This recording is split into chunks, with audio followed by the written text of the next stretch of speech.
This is TLV1.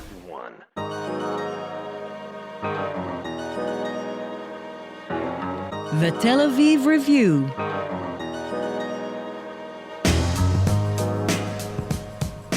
Hello and welcome to the Tel Aviv Review, brought to you by the Van Leo Jerusalem Institute, which promotes humanistic, democratic and liberal values in the social discourse in Israel.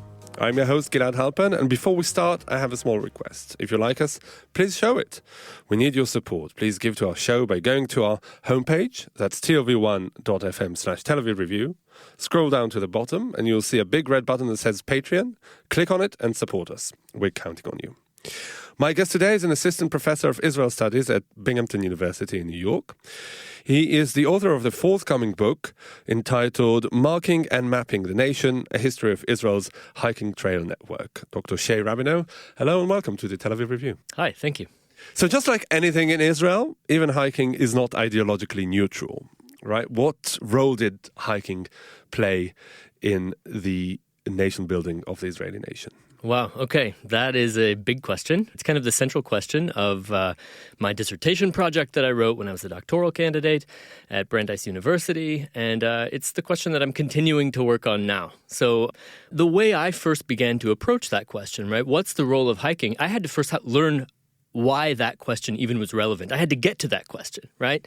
So the way it happened for me was in 2006, I began hiking Shvil Israel, the Israel Trail, along with my brother and my best friend from the United States. So for fun? Yeah, for fun. So it was kind of for fun. It was I was a Boy Scout growing up in the United States. It was something that I was interested in doing. I'd been studying Israel as an undergrad, and then I kind of went on to keep studying Hebrew afterward.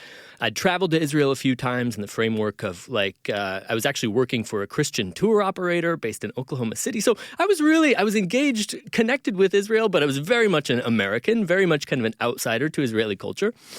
And I had gone on several tours and I'd helped accompany tours. And we were always going to the same places on the map, right? We're going to Jerusalem. We're going up to the Sea of Galilee. We're seeing kind of all the dots on the Christian map of the Holy Land. And I remember kind of sitting there one night. I was actually on the Sea of Galilee with some friends. And we were kind of thinking, wouldn't it be cool if you could walk across this country? Okay, we were totally blind to the fact that hiking was even a thing in Israel. Okay, we didn't know it was possible. So I ended up going home, emailing some Israeli friends I had who said, no, you actually can hike across Israel. And we even have a national trail that goes across the country. So this is kind of how the idea came about. You know, I got permission from my wife to go hike the trail. She said, you can't go alone, so you have to get someone to go with you. So I talked to my brother and a friend of mine from Boy Scouts growing up. And we kind of cautiously explored this topic, right? But finding out about it was hard. I mean, we're in the middle of the U.S. Almost nothing. At that time, there was almost nothing written in English about hiking or trails in Israel. So I could read Hebrew okay. So I actually got on the website of the Mapa Guides Company, and I ordered the handbook to Shvil Israel, the guidebook. And I had it shipped to my address in Oklahoma City, and I did it all via the website, paid with credit card. I get an email the next day from some editor at Mapa Guides who says, I think you may have, accidentally ordered something. This is being sent to an account in Oklahoma. And I was like, no, that's correct. And so the person said, oh, you need to pay way more shipping because we never ship these outside of Israel. And he said, no one outside Israel is interested in hiking our little country, right? And this blew my mind. I mean, 3 million tourists were visiting Israel. I think 4 million now is the more recent figure. And many of them are Christian tourists, or they're Americans, or just non-Israelis who have some spiritual connection to the land and want to walk in the footsteps of somebody, be it Abraham or Jesus or whoever. So I was really just kind of surprised by this question. Well, I get the guidebook and we plan our hike and we begin in Eilat and we start to go north. And as we're walking across the country, we're running into people and people are finding out that we're neither Jewish nor Israeli. And they kept asking this question, why are you here? Why are you doing this? Did you ask them why they were there? No, exactly. It was like such a strange question to me. If I had run into them on the Appalachian Trail in the U.S., I wouldn't have blinked an eye, right? Because people visit to hike. And so I gave this answer. It's a beautiful place. There are interesting ruins. There are lots of things to see, spiritual. I mean, there were a million answers for why I would want to walk across Israel. But it was clear that for them, it was very much a Jewish-Israeli thing to do. That was very surprising to me. And so that, along with other questions, people were asking what I thought about the guidebook, what I thought about the guidebook writer, what his political orientation was. What did I think about the route of the trail? It doesn't cross the Green Line. It doesn't go to Jerusalem, doesn't go to Masada. And to all those questions, again, I was kind of like, I mean, I don't have much of an opinion. I'm not here to judge why the trail goes where it goes. I'm just here to hike. Yeah. But why is it? Why has it become such a Jewish-Israeli thing? I mean, it is counterintuitive, as you put it. Mm-hmm. Yeah, well, so that was the question that I began to explore. So when I ended up doing graduate studies at Brandeis University, I didn't think that I could study hiking, for my doctoral studies. I was going to study some other aspect of modern Israel. But I kept coming back to these questions. It seemed to me that the encounters I had had while hiking were really about people and their sense of connectedness to the land, okay? And it became obvious to me that hiking in Israel was about forming personal connections with the land, about forming national connections with the land as, kind of a people group re-engaging with this territory. And trails themselves were almost like lines, there were inscriptions of national identity written on the map and on the ground, right? So the land becomes like a document. The land becomes like something you're writing on, and you draw this line that somehow encapsulates what Israel is. I mean, Shvil Israel, the Israel Trail. This line is somehow supposed to represent the nation.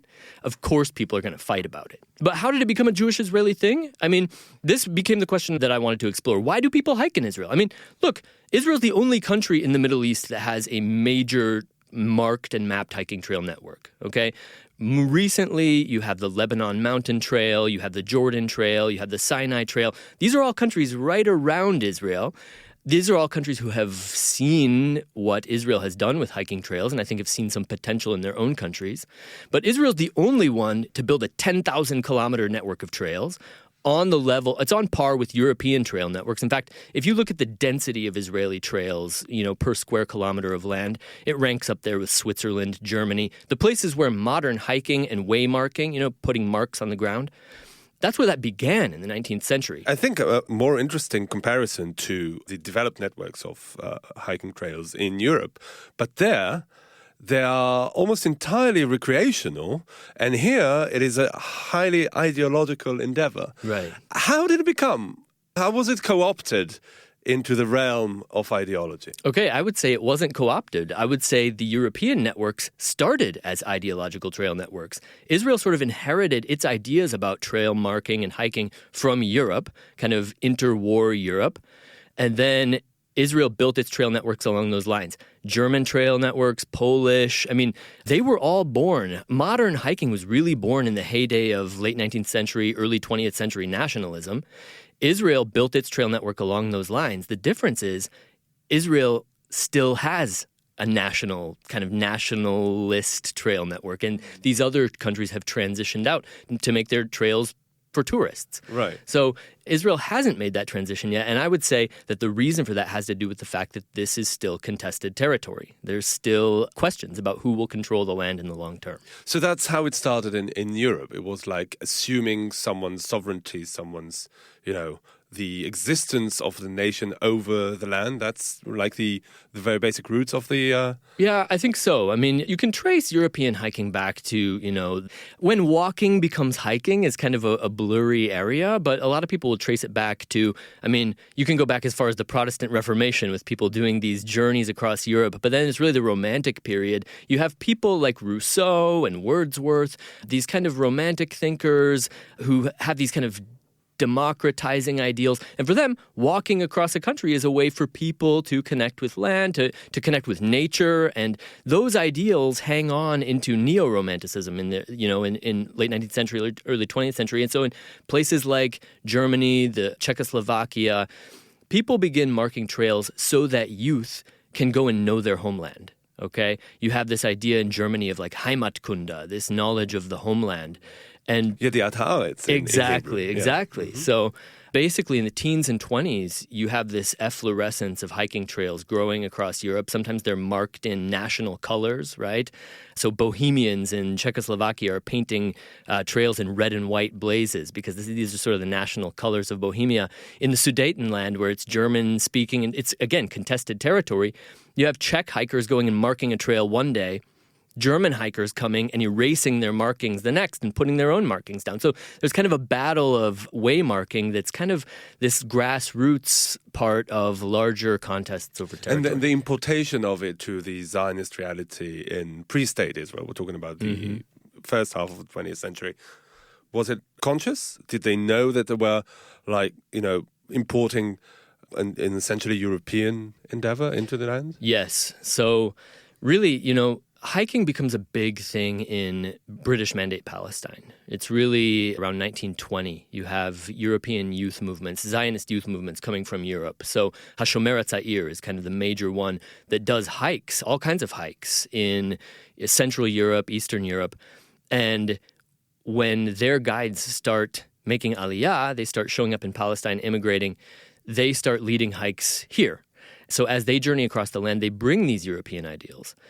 The first person to think about doing European waymarking in Palestine shows up in the late 1930s. He was an engineer named Hillel Birger. He was from Poland. He came from Lodz. And he shows up in the midst of the Arab revolt in Palestine. And meanwhile, he gets a job with Aliyat Noar, Youth Aliyah, which is bringing young, German boys and girls who are kind of fleeing, and they're coming here without their parents. So Birger starts to do these courses on mapping and navigation with these kids because they're coming from Germany where, they're used to this culture of hiking where, you put on your lederhosen and you go up and over the hills and, you're hiking in the Alps and it's this pleasant, peaceful thing. And he's trying to teach these kids, you can't do that here. I mean, you're some Jewish kid in Palestine. You're not going to be able to just march from one kibbutz to the next. Instead, he thought of Jewish territory in the land as these islands. It's like an archipelago of safe spaces within a sea of Arab inhabited territory under the control of the British, who have checkpoints and who have all kinds of restrictions on where you can and can't go and what curfews you have. So he's trying to teach these kids how to navigate the land safely while also saying you need to be able to walk the land. You need to connect with this place. So here's how to do it. He's the one who starts arguing for trail marking, and he's the architect of the first systematic effort to start marking a trail in Palestine. And he does it in 1947. Where does that trail start and what does it end? He argues for this for years, okay? At that time, Jewish hikers are walking from all over the country, but the big prime hiking destination is Masada, down in the Judean desert. This is the magnet for the youth movements, school trips, hiking clubs, scouting clubs. They all want to go to Masada. This is the hardcore location, right? So, and not because it's a beautiful place, and not only because it's a beautiful place. I mean, because of it's suffused with stories of ancient heroism. Exactly, right. So Zionist leaders are thinking in terms of, educators are thinking in terms of how do we create this new Jewish identity here in the land? How do we get away from sort of how we've stereotyped ourselves in Europe, right, as behaving? And how do we start to live out in the sun and become tanned and strong and all the kind of Sabra ideals that we think of now? Hiking was a big part of that. And where do we hike? The destination matters. So Masada, this kind of legendary place of Jewish heroism, rebellion in the face of the Romans. This is where we want our youth to learn their lessons. So, but it is beautiful. And it's this visceral experience, right? Because the other component of knowing the land and hiking, it's deeply existential for these people, right? I mean, the pioneers who come in the second Aliyah, they're showing up, 1904 to 1914, thereabouts. David Ben-Gurion, the whole kind of founding generation of the Jewish state. All of those labor Zionist leaders show up in Palestine and see their relationship to the land as existential. For them to walk the land, it's this kind of yediat haaretz. I mean, the very term, knowledge of the land, it's burdened with this kind of sexual connotation, this eroticism, because ladat is to know. It's to know information, and if you know a person that way, it's knowing that person like Adam knew Eve, right? So they want to know the land that way. It's almost like this mystical connection with the land that's supposed to give birth to a new identity, a new kind of way of Jewish living here in the land. Many things about the Zionist Renaissance was about taking ancient Jewish concepts and secularizing them. Is hiking in a way secularizing the pilgrimage? Absolutely. I mean, so that's what the pilgrimage to Masada ends up kind of being all about. It's this civil religious pilgrimage destination. So instead of going up to Jerusalem, you're going to go up to this mountain that's out in the desert that has kind of a whole other lesson than doing Aliyah L'Regel for the festivals, or the holidays. So by the mid-1940s, these youth movements were going out to Masada, and they're marching out there, and they're doing these treks, and it is this deeply existential endeavor. They're going out there, and they're putting themselves through all kinds of hardship to do it, right? It's a masa. These masaot aren't just like regular hikes. They're these tests of endurance and strength, and if you can arrive at Masada alive and be there to watch the sun break over the mountains to the east across the Dead Sea, then you've kind of you've walked in the footsteps of the ancient zealots who fought against the Romans. And so, this was kind of what it was all about. Well, that journey to Masada takes a certain shape over time, okay? As the first people start to do it, really in the 1920s and 30s, you have a small groups of Jewish hikers going out to Masada and finding safe routes. They're connecting with Bedouins who will guide them out there and let them know the safe ways through the Judean desert. I mean, the desert east of Jerusalem is kind of like a maze of little canyons and wadis and mountains and cliffs, and it's very difficult to get through there. Very little water. So once they learn to get to Masada safely, Masada becomes the prime destination, and they kind of create this well-beaten track. So you have islands of Jewish infrastructure. On the northern shore of the Dead Sea, you have Kalia. You have it's this potash factory, right, where they're processing materials from the Dead Sea. But there were no roads. I mean, if you look at a map of British Mandate roads in 1946, 47, there isn't a single paved road south of the Jerusalem to Jericho road. There's nothing. So the British can't police this area. So if you're a Palmach fighter, right, a Jewish paramilitary, person who's preparing for possible war with the Arabs, and you want to train with weapons or train with your brigade or whatever, you want to go out to the Judean desert because you can challenge yourself and you can evade the British. So these treks to Masada they're following this route along the Dead Sea shore, and they're about kind of forming a cadre of elite youth who not only know the land, but are able to fight for it. So hiking was deeply tied to militarism from the very early start. Is it like, some stage of preparation on the way to having, a self-sufficient Zionist youth? Yeah, I mean, it's sort of hard to pigeonhole it that way, but it definitely does go in that direction, right? So I was at the Haganah Archive in Tel Aviv several years ago, and I was trying to find whatever materials I could find on these hikes of the Palmach. And, on the one hand, I was seeing this kind of reading, Hebrew language media from the 30s. I'm seeing these letters to the editor from hiking group leaders and parents who are saying, hiking's out of control. Like, kids are walking everywhere. They're wandering into Arab villages. They're misbehaving. They're getting arrested. They're crossing the border into Syria and getting arrested. In 1934, a group of kids walks around the Dead Sea. Okay, 19-year-olds pack a bunch of guns illegally in defiance of their Haganah commanders, and they walk around the Dead Sea through Transjordan. In the process, they're robbing Bedouins of their water at gunpoint. Each young man loses 10 kilograms of weight in the course of the trek. I mean, this is what the culture of hiking looks like. So we can say, okay, yeah, it's militarized. These guys are packing guns and going, but they're also disobeying their Haganah commanders in doing so. So I think it becomes this sort of anarchic grassroots. It's almost like this yediat thing. The founding generation was really into it as a way to teach youth, but the ones who were born here and were steeped in it go in their own directions with it. So yes, it does become militarized when that generation grows up and realizes that they are going to fight for control of the land. Who becomes the elite commandos, right? Who fills the ranks of the Palmach? Hikers. I mean, the elite hiking guides of the Jewish hiking clubs in Tel Aviv, Jerusalem, Haifa, they're the ones who become the scouts of the Palmach, the elite of the elite. And then those scouts go on to become the commanders of the IDF. I mean, read the biography of almost every Israeli military leader in the early years of the state. They'll talk about hiking being a formative experience for them. And these treks to Masada were big for them. Yeah. Does it persist into the state years after 48? Yeah, it does. So maybe can I get back to your 1947 trail question? Because it leads into this. Okay. So the first trail marked in this systematic way is on November 22nd, 1947, which is 1 week exactly before the UN decision vote on the partition of Palestine. So here you are, 1 week before there's going to be an internationally recognized decision to create a Jewish state and an Arab state. Nobody knows how it's going to go.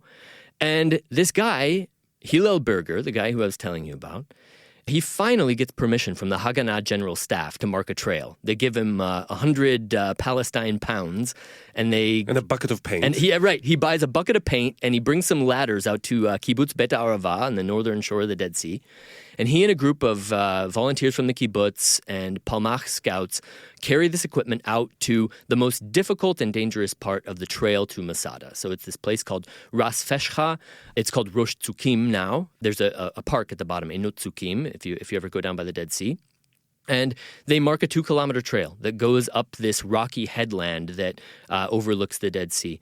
The plan was to mark the whole trail to Masada using these same blazes. And so they made a 3-striped blaze, which is basically identical to the blazes you see on the ground for trails in Israel now. It's marked white, red, white, 3 stripes. And they paint these markings high up on the rocks so that the Bedouins who live around there won't erase them, okay? So on the one hand, they're marking a hiking trail. On the other, who's doing it? Palmach scouts, okay, the elite paramilitary troops of the Yishuv. Who will fight for the Yishuv a week later. Yeah, right. They're doing it. They're putting the marks way up high so they can't be erased. They know that the people who live there will probably want to erase them. And on the map, the partition map that the UN has just produced for how the land will be divided, this is Arab territory. This is not going to be within the territory of the Jewish state. So they're going down there and painting markings on the ground.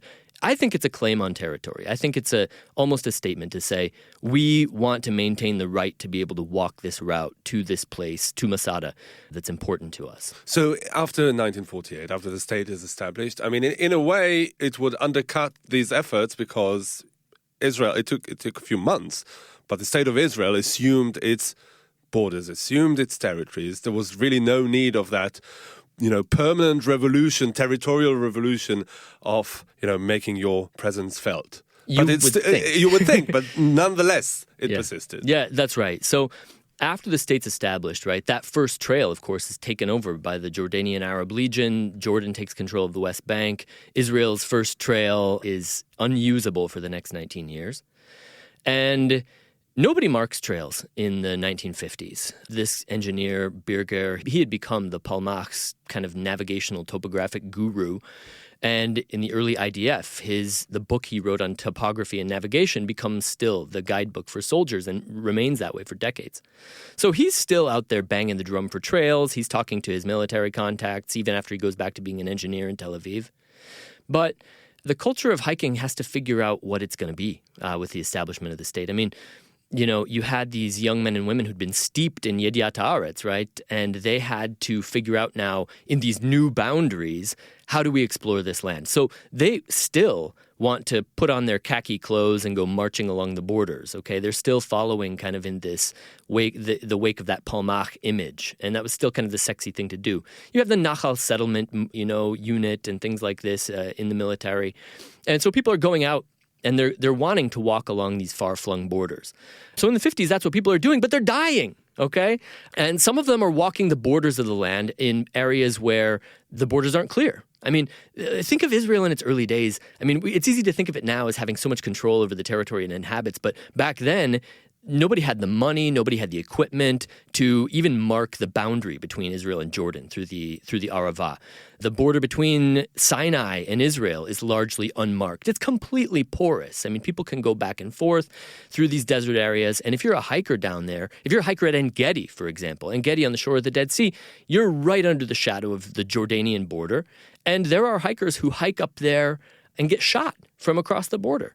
So it's dangerous to hike out there. So marking trails after statehood becomes about gaining control over those territories where Jewish Israeli society hasn't really been able to penetrate because of rough terrain, desert. You can't build settlements and roads through there very easily yet. The government doesn't have money to do it. So hikers start to go out there and trails get marked to keep them safe. And when did it become such a central aspect of Israeli education that every school kid goes on a hiking tour once a year throughout the school years. Yeah, it's something a lot of outsiders I don't think realize about Israel. The depth of hiking in Israeli culture is just so deep. I mean, so you can go back to 1902 when the first Zionist educational curriculum is written, okay? And even at that early stage, teachers are saying, young men and women should go out walking because this is the way they can encounter the land and learn about history and geography. So it goes back that far, hiking does. It takes on this ideological component, the way through all these processes we've described.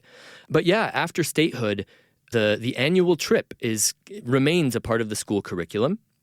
And that's trails get marked kind of in the framework of education, okay? So it begins out at En-Gedi. In 1960, the En-Gedi Field School is established, okay? It's kind of done informally. A hiker who's in love with En-Gedi and wants to mark trails gets this idea to repurpose the old military huts outside what En-Gedi becomes a kibbutz, and the old military huts become a field school for education. And his name is Yossi Feldman. He's still kind of a famous name in Israel. And Feldman starts this En-Gedi Field School, and he talks to some of his connections and tries to figure out how he can fund it. What's the potential? Well, he gets support from Azaria Alon, one of the founders of the Society for Protection of Nature in Israel. Alon was a Palmach scout. He was there when they marked the first trail in 1947. Alon goes on to become one of the big leaders of Israel's environmental movement, okay? So again, trails are kind of a nexus for these big forces in Israeli society. So Israeli environmental movement kind of goes back to all this too. And Alon likes this idea of this little school out looking over the Dead Sea where maybe the Ministry of Education can outsource field trips to the Society for Protection of Nature, and they can have this facility out there in the desert where they do it. So that becomes the genesis of Israel's field school system, which is still in place today. I don't remember, it's in the teens, the number of field schools around the country. And these are still used. So the Ministry of Education sort of farms out these trips to these field schools, and the Society for Protection of Nature in Israel kind of does the educational legwork. So, do you see hiking as like one aspect of Israeli folklore that was dressed in ideological colors, like, say, folk dances or, Israeli music, like folk music? Do you see, is it part of the same trend, or does it stand out? That's a good question. I don't know if you can totally decouple, if hiking was ever tradition separate from nationalism within Zionism, because going all the way back to the beginning of that Zionist school curriculum, there's this, the Zionist movement is kind of predicated on this idea that this land is going to eventually be under Jewish control, right? In some whatever stream of Zionism you're looking at, that's kind of the underlying idea. And so hiking was kind of always part of that. You learn about it so that you can make this land your own. So I don't know that it ever got kind of pulled into nationalism. I think it was always part of it. Right. All right. Dr. Shay Rabineau, Assistant Professor of Israel Studies at Binghamton University and the author of the forthcoming book, Marking and Mapping the Nation, A History of Israel's Hiking Trail Network. Thank you very much for coming in today. Thank you for having me.